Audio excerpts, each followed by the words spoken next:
Oke baik, terima kasih atas waktu yang telah kalian berikan kepada kami di desa ini untuk penyembuhan tentang fraktur atau patah tulang.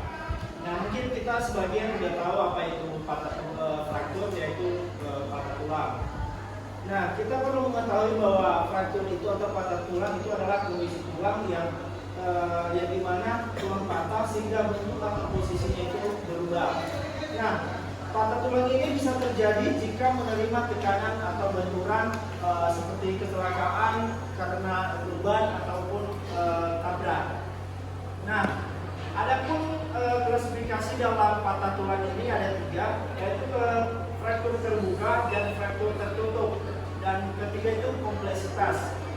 Nah, untuk kompleksitas ini bisa terjadi itu karena keadaan pada ekstremitas sedangkan pada sendinya dislokasi. Nah, sedangkan pada fraktur terbuka itu contohnya patah tulang yang mencuat yang keluar dari dalam. Nah, sedangkan fraktur tertutup itu adalah patah tulang tapi dia nggak sampai mencuat dari dalam. Nah, adapun tanda dan gejala pada fraktur ini ada beberapa bagian, yaitu nyeri, bengkak, tulang mencuat keluar, terus perubahan bentuk juga, ataupun kesemutan atau mati rasa. Terus untuk fraktur ini bisa diakibatkan karena umur, jenis kelamin, aktivitas, terus masa tulang, lingkungan. Yang kalau di umur ini masalah di umur ini mungkin contohnya dia udah tua dan dia mengangkat barang atau beban yang mungkin dia udah nggak sanggup lagi mengangkatnya. Sedangkan untuk jenis kelamin kayak gitu juga sama, mungkin cewek juga masih ada beban yang bisa diangkat, sedangkan cowok pasti mungkin lebih dari itu. Nah, untuk aktivitas juga ya mungkin setiap hari kita akan melakukan aktivitas masing-masing. Nah, mungkin kita nggak tahu kapan kita akan kecelakaan. Nah, untuk pertolongan pertama yaitu menghentikan perdarahan, jangan menggerakkan atau kompres dengan es batu.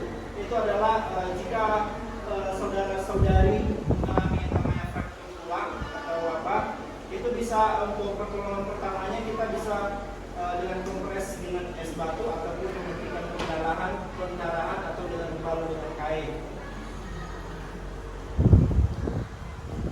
Terus kalau kita bertanya apakah patah tulang itu sangat berbahaya? Yang jelas itu sangat berbahaya jika kita tidak mengatasinya dengan cepat. Nah, karena bisa itu nanti kita bisa shock karena perjalanan yang terlalu berlebihan, nyeri dan kerabasan fisik juga. Oke, sekian dari penyuluhan untuk hari ini. Kalau bapak-bapak dan ibu-ibu yang ada yang masih kurang jelas, boleh untuk dipertanyakan kepada rekan-rekan kami. Terima kasih. Baik, saya ambil alih. Di sini Bapak dan Ibu, apakah ada yang ingin bertanya atau ada sesuatu di daerah lingkungan atau saudara yang mengenai fraktur bisa dipertanyakan. Dulu nama saya Askar Arita. Jadi saya mau bertanya tentang tadi fraktur ya, masalah fraktur. Jadi saya mau bertanya, sekitar masyarakat ini selalu percaya kepada namanya tukang pijit itu dukun itu. Ya, kenapa mereka percaya seperti begitu? Padahal mereka tidak berpendidikan, ya, mengapa mereka percaya? Jadi apa sih peran terhadap kayak gitu mengatasi seperti kayak gitu, masalah kayak gitu? Jadi itu saja yang saya tanyakan. Terima kasih. Oke baik, saya akan menjawab pertanyaan dari saudara kita Laskar Martika. Nah, seperti yang Anda bilang tadi bahwa bagaimana kita cara mengatasi tukang urut di desa ataupun di lingkungan kita di sekitar kita. Nah, kalau soal itu tergantung pada diri kita sendiri, apakah kita bisa mempercayainya atau tidak. Nah, seperti yang dikatakan kemarin bahwa memang bisa sembuh jika tentunya kan dukun-dukun yang patah tulang gitu kan. Nah, memang bisa sembuh, tapi nggak total sembuh gitu loh. Pasti ada pergeseran ataupun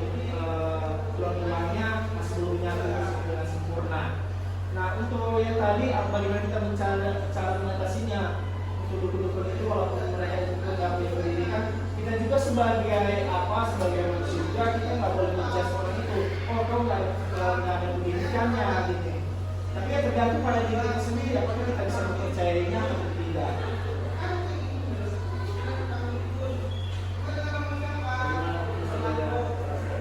Baik,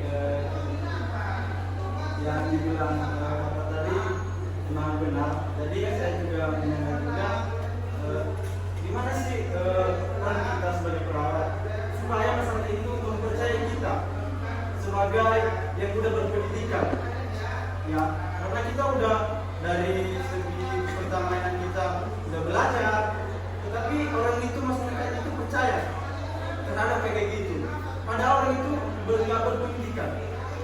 Kenapa orang itu nggak percaya sama kita? Bagaimana tugas kita sebagai perawat? Oke, baik. Untuk peran kita sebagai perawat itu pasti kita sudah jelas tahu ya. Peran kita sebagai apa? Nah, contohnya kan di sini perannya sebagai perawat, yaitu untuk penyembuhan untuk fraktur tulang. Nah, pasti kami akan sudah mengasih tahu apa itu fraktur tulang, apa penyebabnya, dan bagaimana pertolongan pertamanya. Nah, sekarang kita juga nggak boleh memaksakan orang harus percaya kepada kita, kayak kepada kami lah. Nggak harus, kamu harus percaya kepada kami Pak, ini. Ya tergantung orangnya. Contohnya, aku kan melakukan tes pada saudari Laskar. Nah, kalau memang kau belum lagi percaya kepada saya, ya nggak mungkin saya paksa sebagai perawat. Jadi itu tergantung pada diri kita masing-masing. Nah, mungkin kita sudah melakukan kewajiban kita sebagai perawat, sudah memberikan case, sudah memberikan informasi tentang bagaimana faktor tulang. Oke, baik, saya akan menambahkan beberapa bagian untuk kita bisa mengetahui apa itu perbedaan dari kita merujuk di rumah sakit dan kita merujuknya ke pengobatannya di dukun. Nah, kalau kita berobat ke dukun ya mungkin bisa-bisa aja ya, tapi kan kita perlu mengetahui juga faktornya, itu nanti akan sembuh total Pak. Nah, karena itu pasti ada lempengan tulangnya yang nggak menyatu kembali. Nah, kalau Bapak langsung ke rumah sakit ya puji Tuhan, alhamdulillah ya bisa kembali dengan normal. Kalau di dulu belum tentu normal Pak. Nah, itulah perbedaannya Pak. Oke Pak, sekian dan terima